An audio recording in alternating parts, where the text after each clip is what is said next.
Did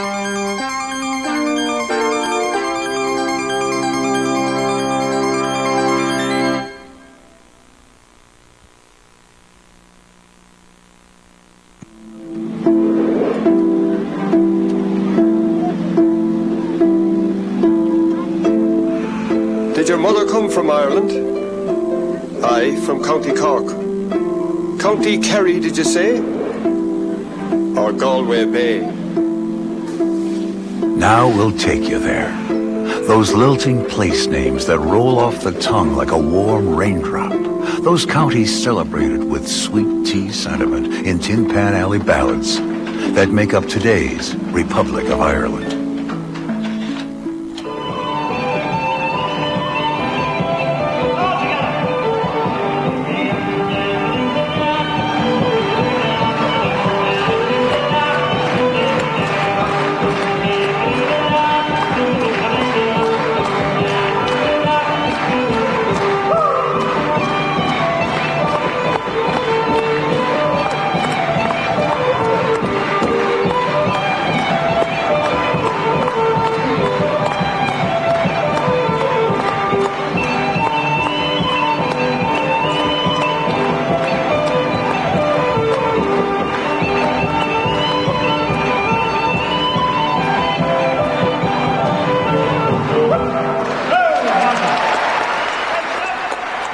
Seeing it on a map, this island looks as though it might be breaking away from the British Isles to make it on its own in the rough, grey Atlantic.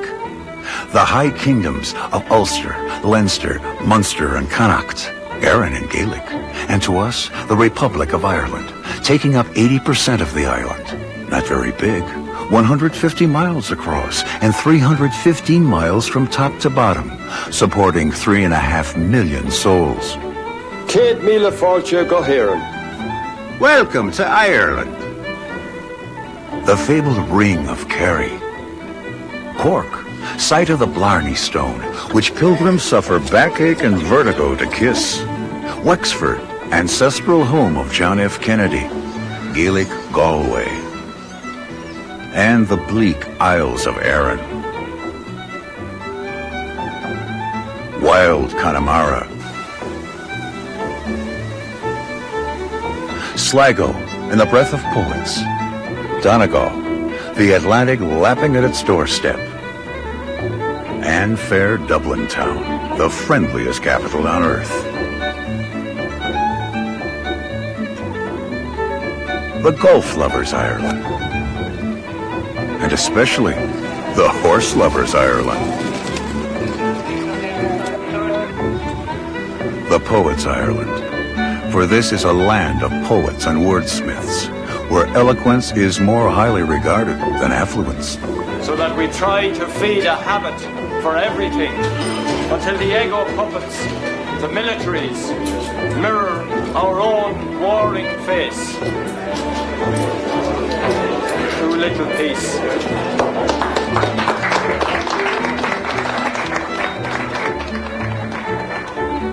Named after the island's longest river, Shannon Airport is the gateway to the Irish Republic when jetting over the Atlantic. This country boasts of some 900 castles, and just a mossy stone's throw from the airport rises a huge hulk called Bunratty that's been rehammered to its medieval glories. Clamped onto the castle bridge is Dirty Nellie's pub, dating from 1620. But County Clare has more to offer than Nellie's hospitality. The Cliffs of Moher, a 5-mile palisade of sheer rock rising out of the sea.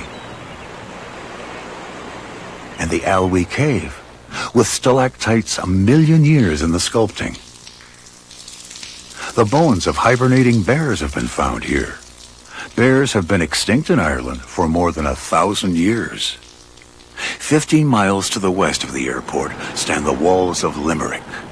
Limerick is the 4th largest city in the Republic, and a familiar name to anyone who ever made a witty verse in English. There was a fair Irish city that lent its name to a ditty. On one side of the Shannon, the city is called Englishtown. On the other side, Irishtown. Nearby Adair is one of the loveliest villages in the land. This forceful piece of sculpture is of Daniel O'Connell, and it stands on a street in Limerick that's been named after him. O'Connell is memorialized throughout the Republic as the Liberator. But liberator of whom? Who then are these irrepressible people who populate the Republic? What dazzling concoction of wizardry and whiskey and the wee folk bubbled up as the Irish race?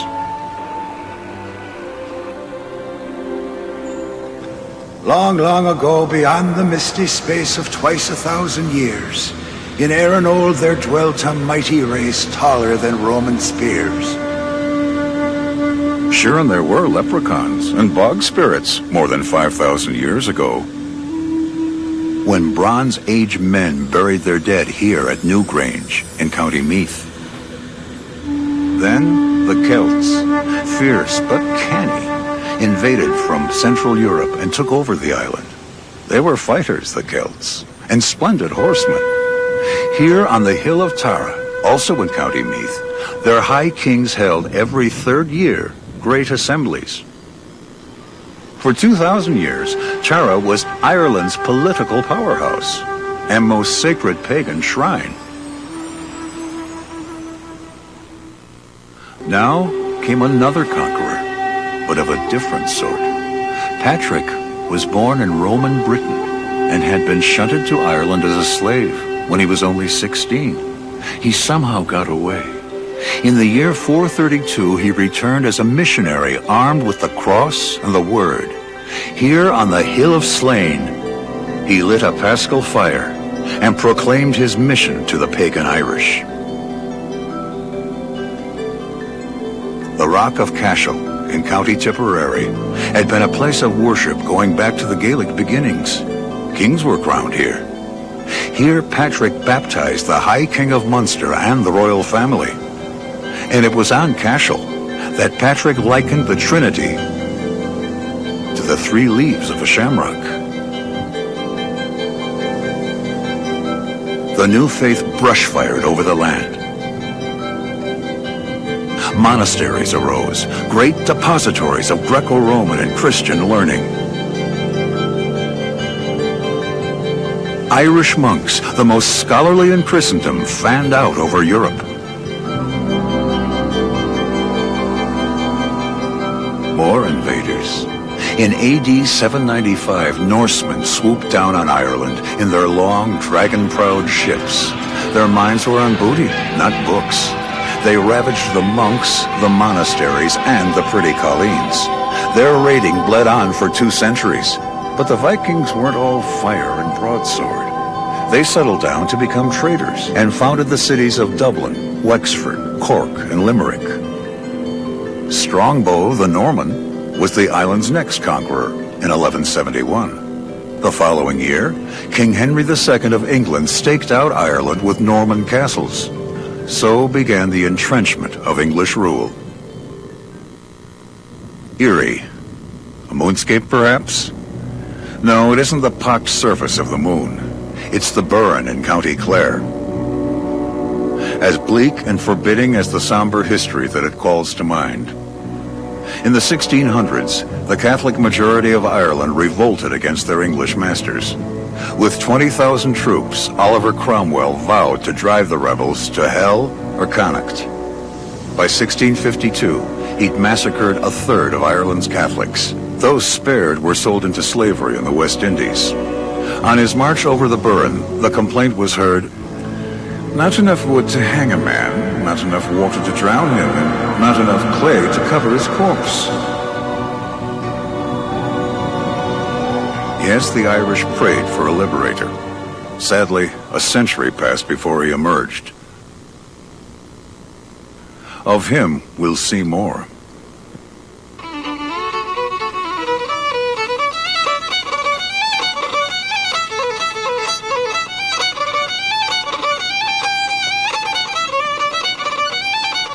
Going around in circles can be a joy, if you're circling the ring of Kerry.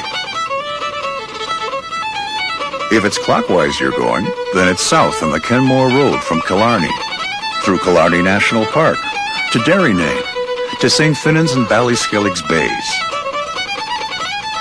and rounding it out at Killorglin. About 110 miles in all, the most traveled scenic route in Ireland. If you detour via the Connor Pass, the ring can be bent northward to include Tralee and Ballybunion.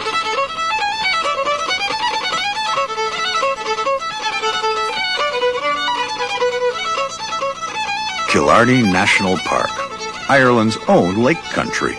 Miles and miles of glorious lakes, sparkling under restless, changing skies.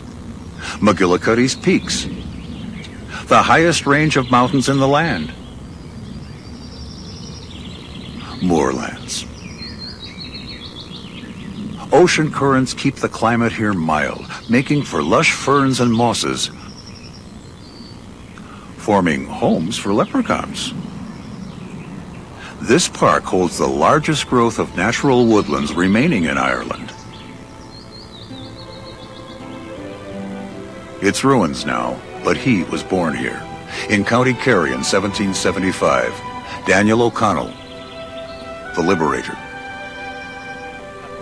His ancestral home is here at Derrynane. He was a powerful orator, O'Connell. In 1828, he was elected to Parliament, but he was not allowed to take the seat he had won because he was Catholic. But the movement he championed was of such force that it scared London. O'Connell was elected again, and this time seated in the House of Commons. Brilliantly, he accomplished the emancipation of Ireland's Catholics. Then he set himself to repealing the Act of Union between Ireland and Great Britain. O'Connell was committed to reform and to activism within the law. But as a leader, he was dedicated to change without violence. But when he died in 1847, Ireland had yet to win its full freedom from Great Britain. Rough, dramatic, the Dingle Peninsula jutting bravely into the wild Atlantic. These waters are a graveyard for ships. A recent find was the wreck of the Santa Maria de la Rosa, a ship of the Spanish Armada that foundered in Blasset Sound. Dingle itself is a fishing town, lively, with plenty of tasty seafood. Today's Dinglers reside in dwellings undistinguishable from those of the rest of Ireland. But their ancient ancestors settled down in these unmortared beehive huts. They're called clachans. With tourism, there are options other than a beehive hut or a homey B&B. Some tourists see Dingle from Romany-like caravans, in imitation of a peculiar Irish breed. These young vacationers are from Sweden. They've rented a barrel-top wagon. They're adopting the lifestyle of a people once called tinkers, but who prefer to be called travelers. They're part of the landscape, the traveling people. About 20,000 of them wandering in wagons and vans. Nomads with their animals. But note, they are not gypsies. No one's really certain where they came from. No one has accounted for their language, called cant. For these people speak a language of their own. Whatever their origins, these traveling people have a rich and different culture.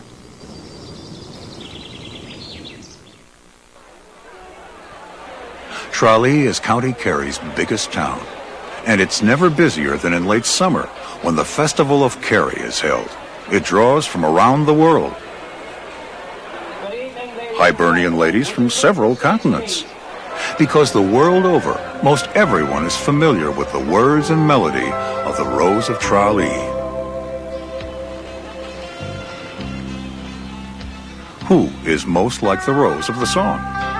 Lovely young women from all over Ireland and the world are here to prove that they are, and to match charms in a competition for the festival crown. Among the Irish counties, there's a Colleen from Chicago. They're here from all over the globe. Melbourne, New South Wales, Toronto, Texas, California. It's Ireland's biggest bash.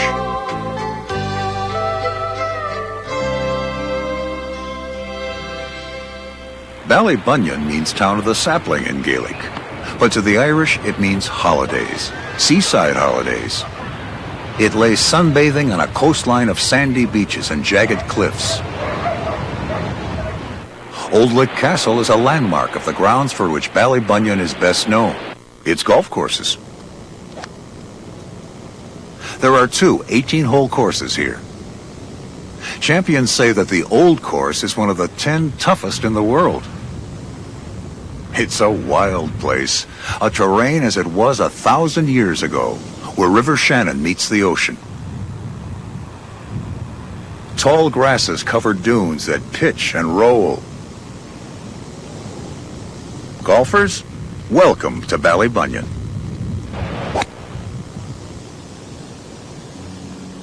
In listing the fabled counties of the Irish Republic, it's usually Cork that comes first to mind. Cork on the Celtic Sea. Toward the Irish Sea are Cork's easterly neighbors, County Waterford and County Wexford. Cork, a coastline of jagged rock with bays deep enough for the big ships, inviting towns and villages folded into green hills and fields of fertile farmland. What County Cork is best known for is the most celebrated chunk of rock in the world, a 5-foot block of limestone in the parapet of Blarney Castle. Elizabeth I of England unwittingly christened it the Blarney Stone. The Queen had commanded Dermot McCarthy to hand over this castle. But McCarthy kept putting her off with sweet talk. Exasperated, the Queen exclaimed, "Oh, that man's nothing but Blarney." Today's pilgrims climb to the height of the battlements, empty their pockets of loose valuables, and clinging precariously to guardrails, lie down and arch back to kiss the surface of the magic stone. The payoff? The gift of eloquence.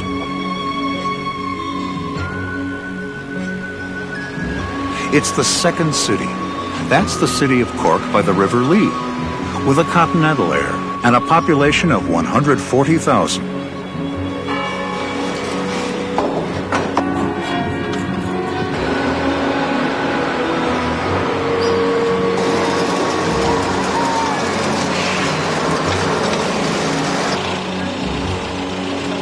A hilly, bustling, testy kind of town, with waterways all around. Cork citizens have a fierce sense of identity. It's said of Cork, "It's God's own place and the devil's own people."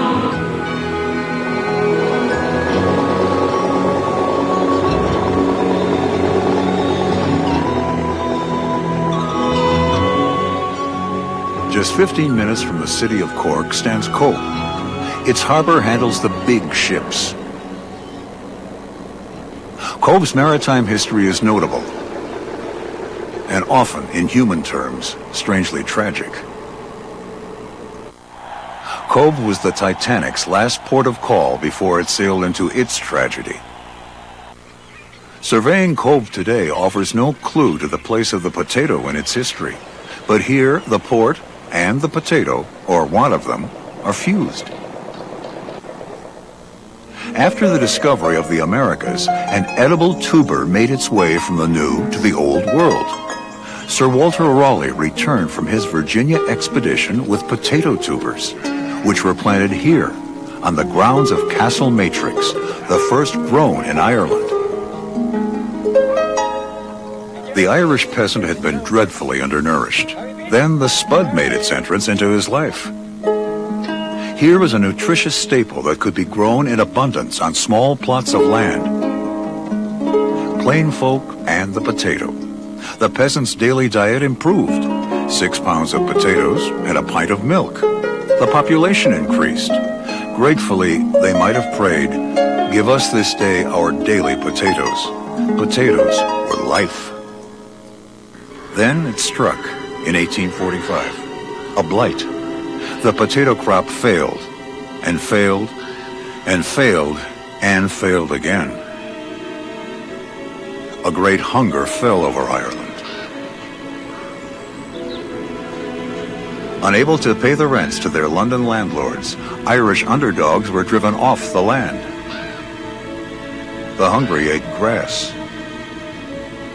They died of starvation and dysentery.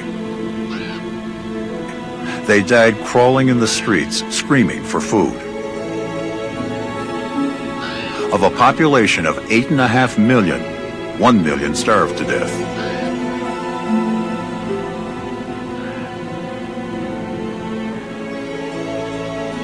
Fleeing the famine, another million emigrated. For many of them, Cobh was their last sight of Ireland. They scrambled for steerage in what came to be called coffin ships. Some survived to build up their blood again in Britain, in Australia, in the New World.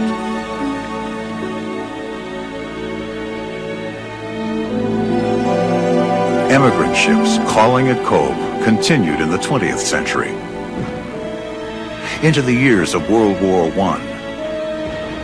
Of the busiest of those crowded liners was the Lusitania. Then, in 1915, while steaming past Kinsale after embarking from Cobh,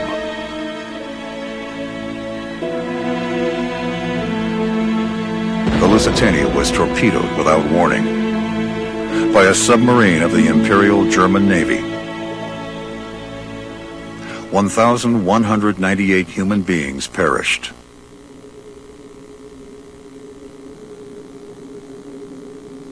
Several hundred of the victims were buried in the cemetery of the 12th century church of St. Multos.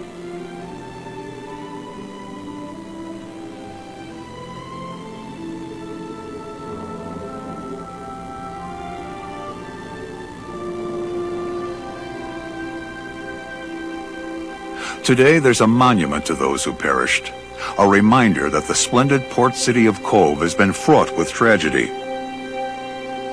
But it's also been a port of hope. From the degrading hunger, from the coffin ships and the stifling steerage emerged the survivors. They peopled the burgeoning cities of North America, New York, Chicago, Boston. At first, they just managed to survive. In time, they prevailed. Dunganstown, County Wexford, Republic of Ireland. In 1848, a lad named Kennedy left this homestead, a thatched cottage at the time, to try his luck in America. In 1963, Kennedy's great-grandson made a pilgrimage to his ancestral home. So now my wife and I prepare for a new administration and for a new baby. Thank you. The Irish loved U.S. President John Fitzgerald Kennedy. They felt that he was one of their own. In his name, they've created a living memorial, the John F. Kennedy Arboretum, 8 miles from New Ross in the southeast corner of Ireland. Here grow trees and shrubs and plants in abundance, many donated from around the world. In a larger sense, this forest commemorates the great fulfillment after the Great Hunger.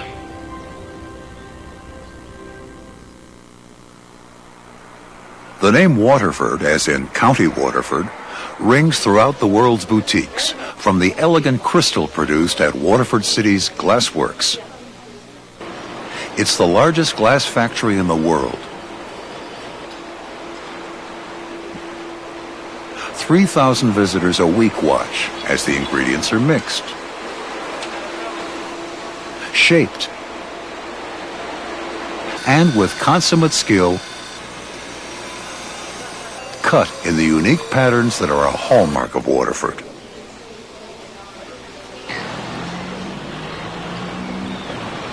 Where swans patrol them, the waters of Loch Corrib are calm.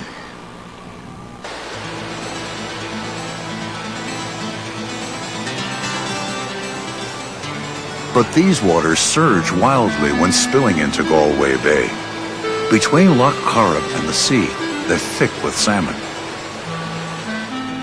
In this most sheltered corner of the bay is Galway, the most Irish city in Ireland.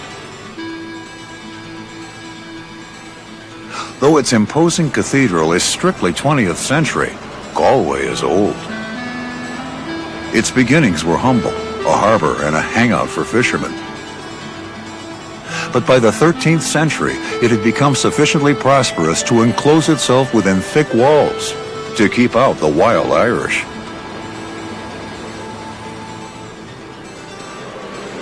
Then as now, Galway bustled. Trade, Market Street, Shop Street, Buttermilk Lane. Once swaggering Spaniards strutted up and down these streets because the Sou'Westerlies brought ships here from the ports of Spain. This was the largest parish church in medieval Ireland, dedicated to St. Nicholas, patron of travelers by land and sea.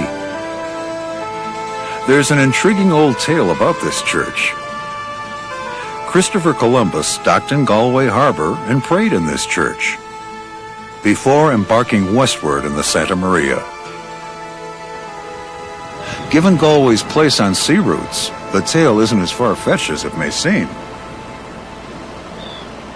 Today, Lynch Castle is a bank, but during the city's heyday, it was a splendiferous mansion occupied by the Lynches, one of 14 powerful families or tribes that ruled Galway. Indeed, it was known as the city of the tribes in those days. Bank or castle? It's one of the finest old townhouses in Ireland.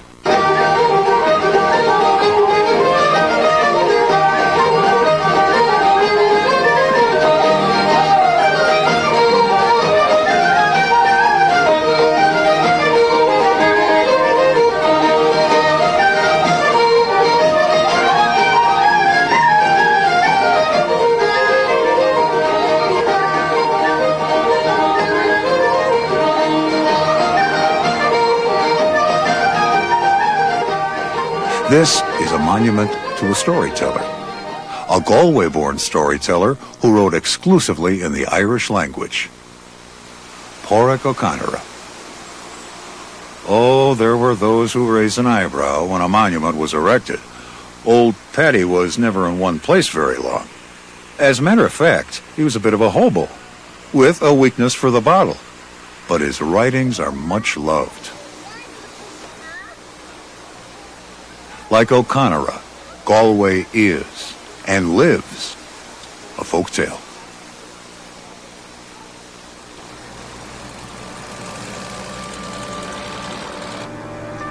An even deeper thrust into the Celtic twilight. Straddling the mouth of Galway Bay are the three islands collectively known as Erin, strangely remote, in distance and in time. They're treeless. Atlantic gales have stripped them bare. Wild and lonely, yet human beings have eked out a living here for 50 centuries. Life is hard for these islanders. These fields, which the islanders who farm them hopefully refer to as gardens, are marked off by irregular dry stone walls. These boundaries go back for generations, for centuries.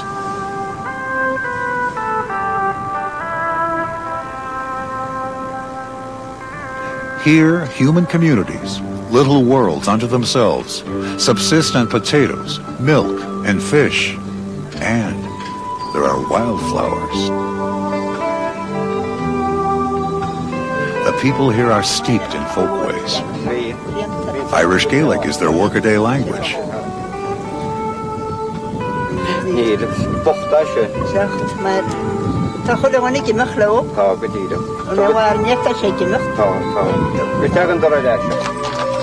Out of politeness, they will speak English to visitors.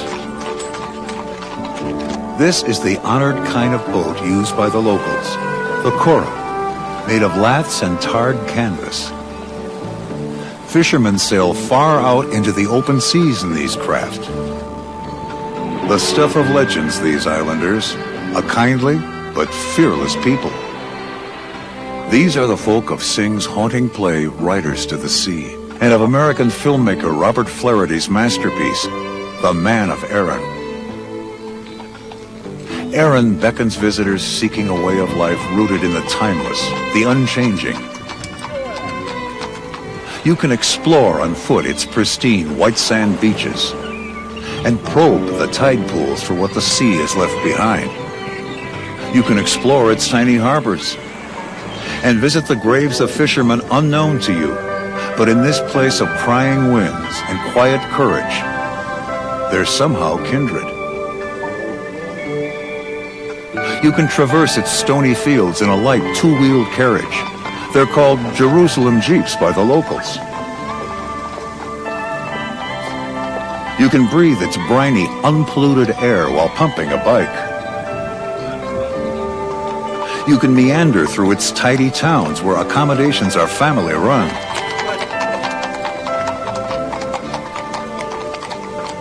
You can browse through its shops for heavy sweaters or white sheep's wool, traditional Erin knitwear. Women of Erin used to knit these sweaters in family patterns and aid in identifying the bodies of fishermen who had drowned. This is the westernmost point of the islands. The next landfall is New York City. Though battered by the sea, Erin, on the outmost rim of Western Europe, remains untouched by the turbulence of the times we live in. Living on the island is like living no place on earth. It's the only place to be. Connemara. A name that rolls off the tongue like honey. It's the name given to the western part of County Galway, stretching from Lough Corrib to the Atlantic. Landmark mountains brooding over it are the 12 Bens. It's a haunted land. Moors. Hidden lakes seeming to stretch into infinity. Lonely heaths, boglands, meandering streams, cataracts, bays as deep as the profound timelessness of Connemara itself, seas of waving grass.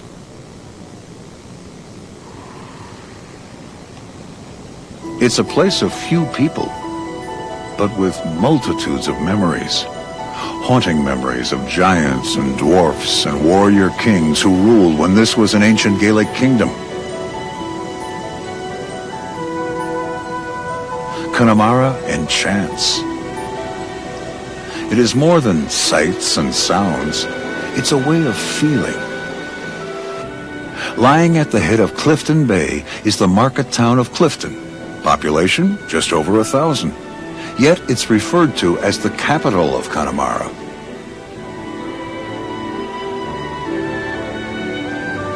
This place marks an event. On this bog, just south of Clifton, 2 daring pilots crash-landed their biplane on a flight that took off from St. John's in Newfoundland. There were William Alcock and Arthur Whitten Brown. That was on the 15th of June, 1919, the first transatlantic flight, before Lindbergh. It is fitting that it is in Connemara that those primal rhythms rising from the depths of the Irish soul are being served. Malachi Kearns makes drums, a tambourine-shaped drum called a bowran that's used in making traditional Irish music. With great care, a frame is shaped and sanded. Skins, goat and deer the most favored, are cured in lime and mixed with ingredients that are a guarded secret of every bowran maker. Skins are soaked, scraped, After the skin has been stretched for 2 or 3 days, it's transferred to the beechwood frame of a bowran. In times past, a sheep's leg was used as a beater. Today, beaters are made of fine woods. In the hands of a good player, the bowran can be exciting, evoking an ageless response, and a joyous one.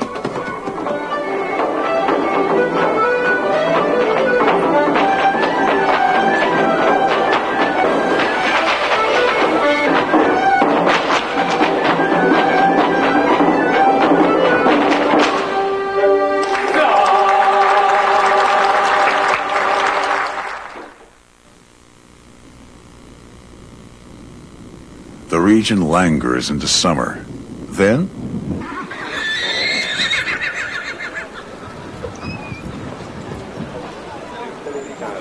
on the third Thursday in August, it bursts into high spirits with the Connemara Pony Show. Connemara is famous for its ponies. Some of these ponies seem as wild as the landscape. Legend has it that they're descended from Andalusian horses carried on board ships of the Spanish Armada. Horses that swam to the safety of these shores when their ships were sunk from under them. The Irish love horses. A good, fast horse and a rider with pluck are sport. And a social occasion as well. At any one time in Ireland, there are about 6,000 horses in training, some 28 race courses, and over 1 million fans a year.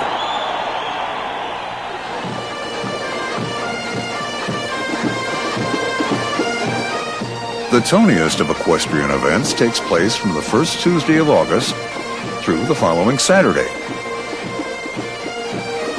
The Royal Dublin Horse Show. There's an Englishness about this Dublin event, recalling the days when the Union Jack, and not the flag of the Irish Republic, flew over these showgrounds at Ballsbridge. Another event, the arrival of the President of the Republic. There's a contradiction here. The Irish fought long and hard against British kings and queens to become a republic, and elect a president as its head. Yet this president presides over a royal horse show. Oh well, the Irish aren't ones to let a contradiction stand in the way of a good time.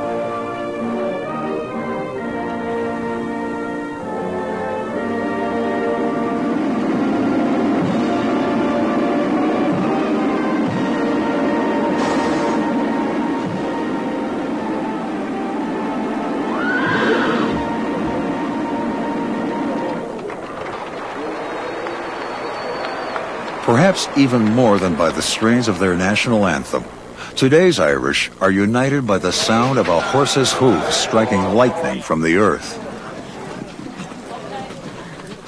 Following the coastline north to the enchanted landscape of County Sligo, this is Yeats country. And more northerly still, in Ulster, County Donegal, buffeted by the sea.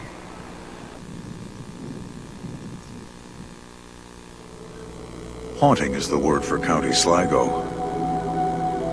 A rare other world of secret places, of specters and spirits, where belief in the supernatural is taken for granted. Sligo is old, staggeringly old. At Carramore sprawls a vast Bronze Age burial ground, going back 40 centuries. Cairns, dolmens.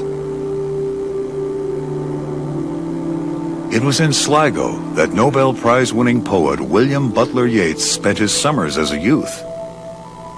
Here his imagination caught fire. Here at Loch Gill, where Yeats probed the soul of Ireland's Celtic past. Rhymes more than their rhyming tell of things discovered in the deep, where only bodies laid asleep. Yeats hated old age. Yet he grew old. He hated the idea of dying. Yet he died. He's buried in the churchyard at Drumcliff, under a piece of Sligo limestone chiseled with an epitaph that he himself had written.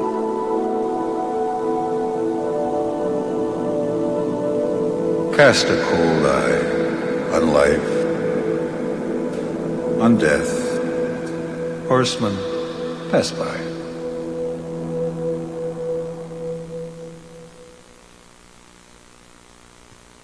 Where there are sheep, there's wool.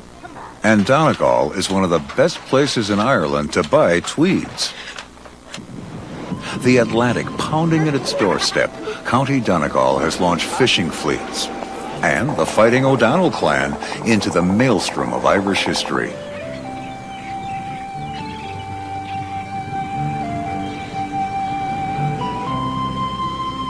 Respect for the sea is profound.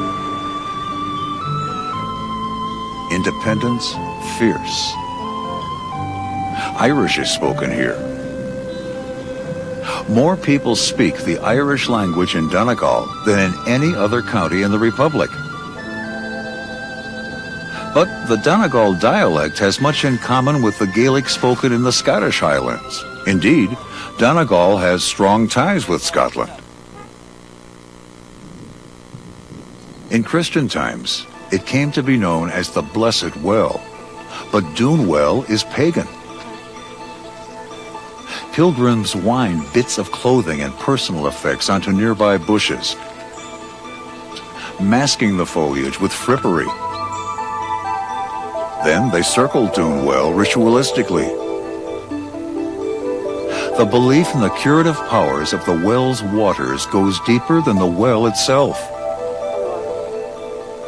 down to the Druids of Donegal. The blessing of the fleet at Killybegs is more in keeping with the Irish faith. Killybegs, meaning the little churches, is a natural harbor in a sheltering inlet of Donegal Bay, and an important port in the herring trade. The fishing fleet merits the blessing of a bishop for calm waters and a full harvest from the sea.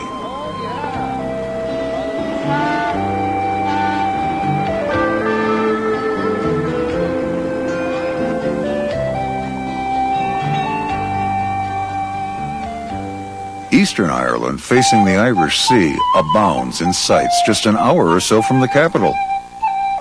But the dearest sight is Dublin itself, full of churches, pubs, and pluck. 73 miles southwest of Dublin is a jewel on the banks of the River Nore. Kilkenny was once the capital of the Irish Confederation. Though its population stands at only 10,000, Little Kilkenny insists on being regarded as a full-grown city. City or town, it's a treasure of medieval haunts. Dublin's neighboring county Wicklow is graced by the refinements, the tastes and fancies of another age. Powerscourt. This is one of the last great formal gardens of the old world.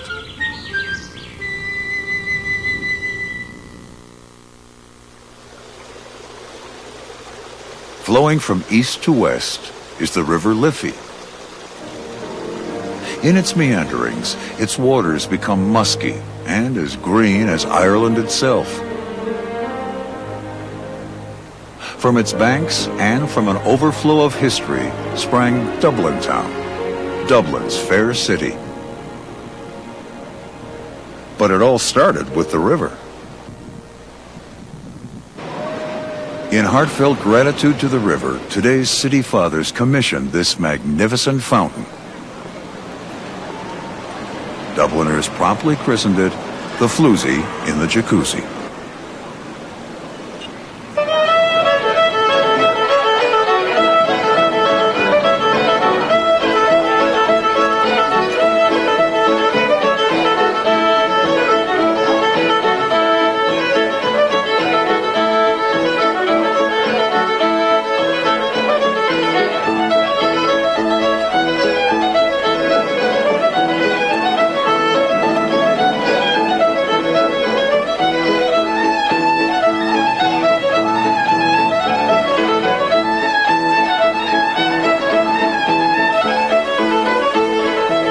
Population? A tad under 1 million, including suburbs. Seat of Dublin County, province of Leinster. True, it's been a capital only since 1921, but it's the one capital Ireland's ever had. And it's the most hospitable bustle bug on Earth. Bridges link the cities north to south. This arching cast-iron footpath's called the halfpenny, recalling the time when a halfpenny was charged for a crossing. Centuries ago, the 9th to be exact, there was no city here. Then Vikings invaded and built a stronghold at a place called Dark Pool, Duv Linn in Gaelic. The name stuck. The town the Vikings built, which had been buried for centuries, stood between Christchurch and the river. During the 1970s, it was excavated. Remains of houses, walls. It was though an engulfed town surfaced before our eyes. Shields, axe heads, combs, bowls and spoons, coins, and locks. Masks. As well as being marauders, Vikings were merchants. Dubliners can't resist breathing some high spirits into their city's murky beginnings. In a recreated Viking village at the excavation site, players with a bent for history portray their ancestral Dublin Danes. Of course, there's always me shellfish, cockles and... Reeve, do you hear me talking to you? These people don't want fish now. Will you run along and... They do want What do you mean they do? You see, they all eat fish. You've never met these people before. Every single one How of do them. you They all don't know eat these fish. people? I know by looking at them. You know by looking at them. Don't be such a stupid old woman. Will you go along out of that? Go along there, please. Here, the visitor joins in a reliving of early Dublin life in the housing of the times. Historically, these Vikings became Christians and intermarried with the Irish.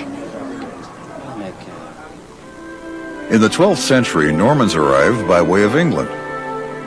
But they established power only over a strip of land on the east coast known as the Pale. Anything outside of it was referred to as beyond the Pale. Dublin Castle was begun by England's King John, and medieval Dublin grew up around it. Starting with the reign of the First Elizabeth, it was England's foothold in the territorial conquest of the Irish island. As seen today, Dublin Castle wears architectural add-ons of 18th century elegance. The 18th century saw Dublin's golden age.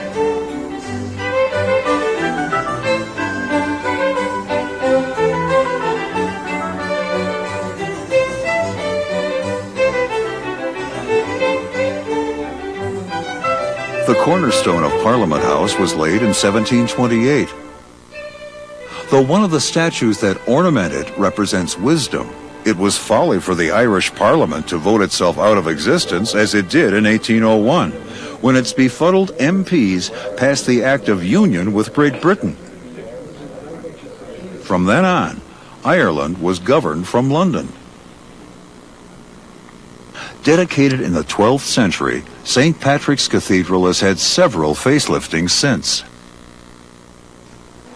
It's the largest church in Ireland, standing on the site where Patrick himself baptized 500 pagan Irish into the faith. Oliver Cromwell had shown his contempt for the Irish by stabling his horses inside. Starting in 1713, these sacred precincts were a seat of literary assaults, of razor-sharp tracts that slash into the injustice of the times. That is, for the 35 years that Jonathan Swift was dean here. Swift is renowned for his classic Gulliver's Travels, but his brilliant irony was simply too much for the readers of his day. He's buried here in St. Pat's. Trinity College was founded by England's Elizabeth I on the site of a monastery that had been sacked by her father, Henry VIII. In the 1750s, it got a facelift. For over 4 centuries, Trinity College has been a beehive of higher learning and endless talk. It's a 40-acre campus. Trinity's library houses Old Ireland's highest artistic achievement, the Book of Kells. These 9th century renderings of the Gospels are bound into 4 volumes. Each day, with loving care, another page of dazzling beauty is turned for the visitor to behold. The busy O'Connell Street Bridge couples the city's nitty-gritty north side with its gentrified south side. The dominant colossus is of the man himself, Daniel O'Connell, the liberator. Parnell's remembered in a city square named after him. Charles Stewart Parnell championed Home Rule for Ireland in the British House of Commons. Parnell's shining career was tarnished when it came out that he'd been carrying on for years with a woman named Kitty, who was married to a Captain O'Shea. The American Revolution has its Liberty Bell, the French its Bastille. But only Dublin could turn this granite hulk of a post office into a shrine to liberty. A shrine consecrated by Irish blood. 1916, the Monday after Easter. Dublin's main post office was besieged by a band of patriots, just 150 of them, some armed awkwardly with old rifles. They were teachers, intellectuals, idealists, talkers, not terrorists. From the steps they boldly proclaimed an Irish Republic, complete independence from Great Britain. Most of the Dubliners who bothered to listen refused to take them seriously. But there was looting. British soldiers were sent in. Arrests were made. What had been an outburst of bluster suddenly became grim.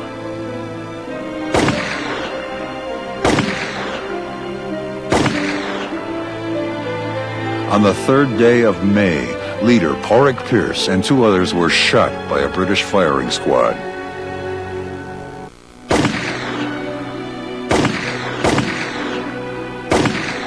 The next day, more were executed. Then more, and more, and more. Things changed. As the poet Yeats wrote, all changed utterly. A terrible beauty is born. The rebels were no longer comic. They had become martyrs. Those firing squads triggered half a decade of civil war.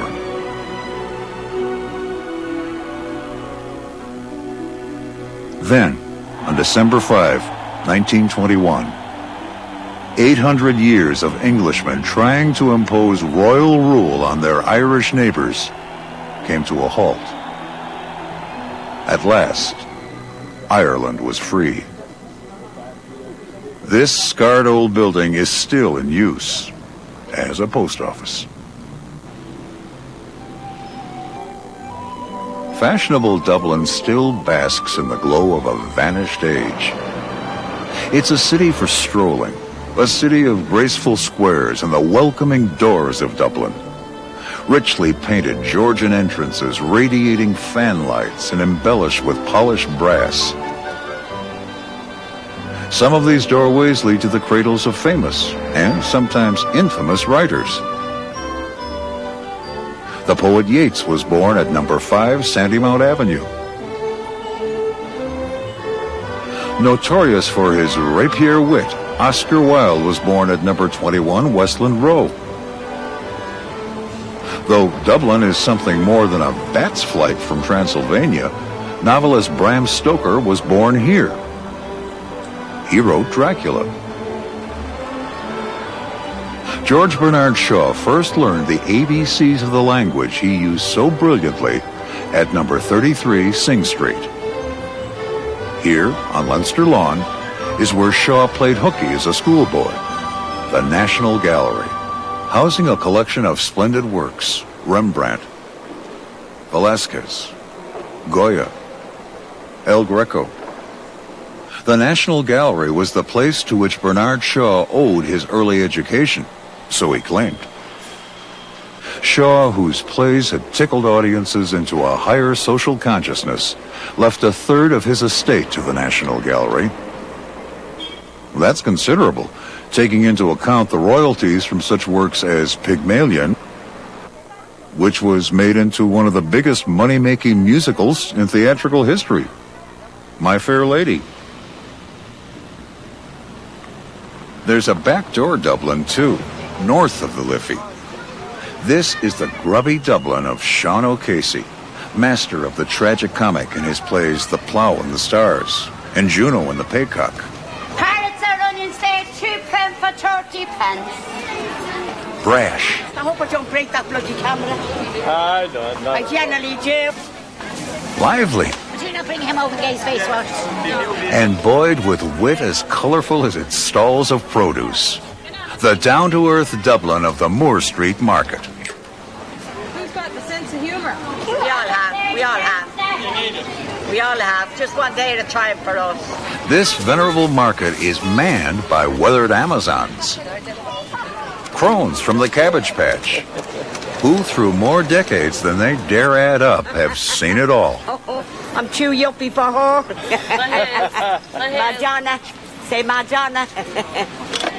From the lush, youthful strawberry, all juice and sugar, to the dusty potato, as old and lumpy as the earth. 30 a pound at the sound tomatoes. That house painter turned word painter, Brendan Behan, knew well the Moore Street Market. Its cheek, its smells, its cadences. Behan had turned to the stage, as had so many other Irish writers before him, helping to make the Dublin theatre scene one of the most dazzling in the world. The Abbey. Out of the strivings for independence grew Ireland's national theatre. The Abbey is a shrine to the Irish flair for words, for the tragicomic. Much of the credit for the Abbey's founding goes to the remarkable Lady Augusta Gregory. She shared the theater's directorship, and she herself wrote some 40 plays. Downstairs, the Abbey feeds a sibling, the Peacock Theatre. The Peacock delves into plays in Gaelic and the experimental. So we turned into Barney Kearns. And there, sure enough, up in the corner, was the citizen, having a great confab with himself. And that bloody, mangy mongrel Gary Owen. Still, to many Dubliners, south of the Liffey is where the action is.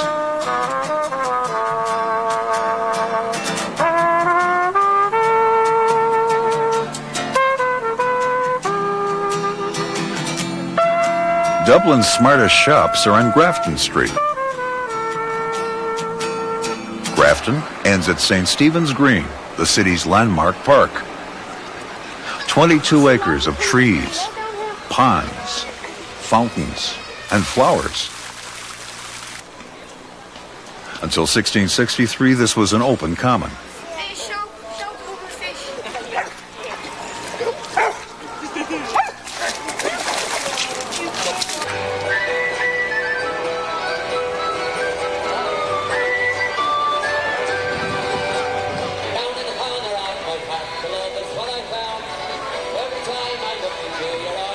This is the green heart of James Joyce's Dublin.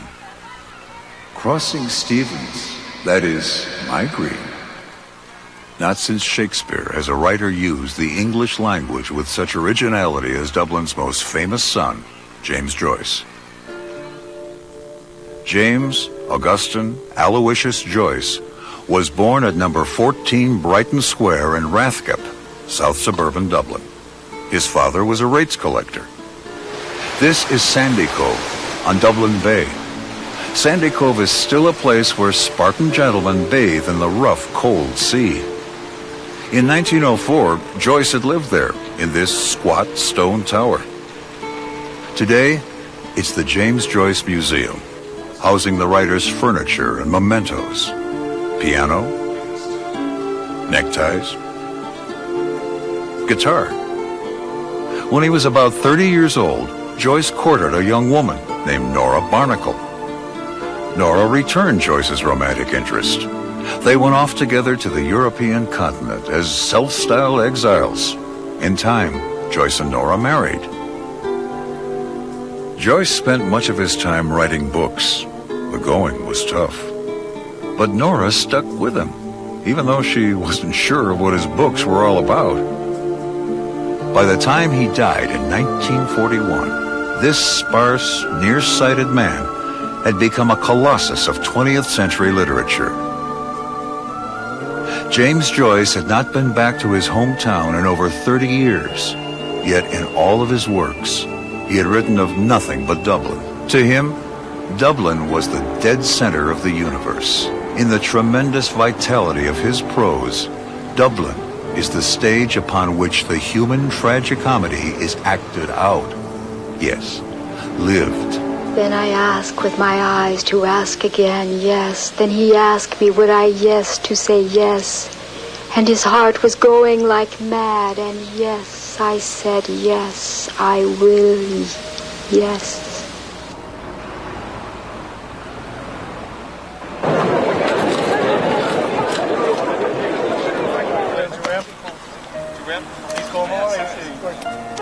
We sometimes forget that English is not the native language of the Irish people. It was forced on them. In adopting it, they created an Irish English.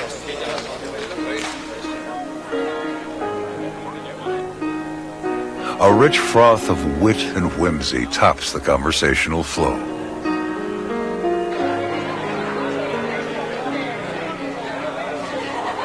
The ancestors of these people were bards, poets, storytellers.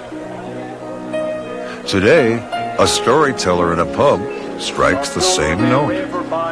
As the evening poises with a blackbird on its table of hay.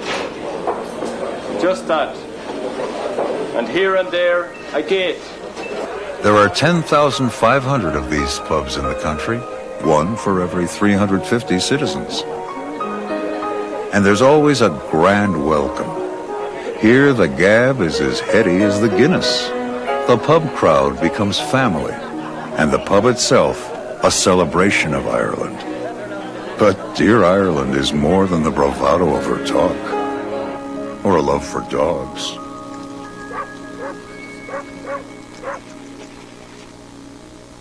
And horses. More than her haunting history, her wild seas,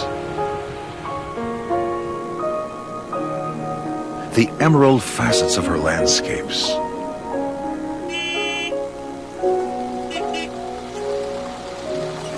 more than her countryside, so unspoiled, so frankly rural.